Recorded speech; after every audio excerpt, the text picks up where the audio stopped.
नमस्कार। जय जगन्नाथ। मो ना देवी प्रसाद साहू। मो घर नयागढ़ जिला ओडगाँ रे। वर्तमान मु उत्कल विश्वविद्यालय बाणीविहार रे स्नातकोत्तर अध्ययन करुछि। मो विभाग इतिहास, प्राचीन भारतीय इतिहास, संस्कृति और प्रत्नतत्व।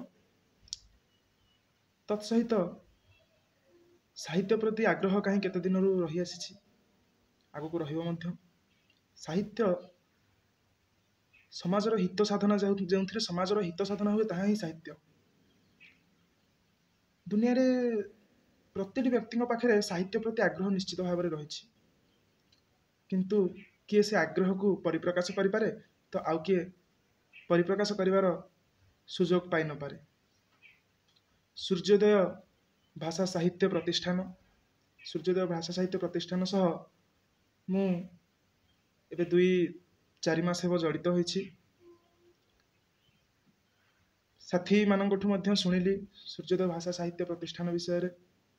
एक सुंदर प्रतिष्ठान जी आकाश रे बाटबणा होई उड़ी बुलुथिबा चढ़ई मानकु एक शाखा प्रदान करी आगु को बाट देखै दिए।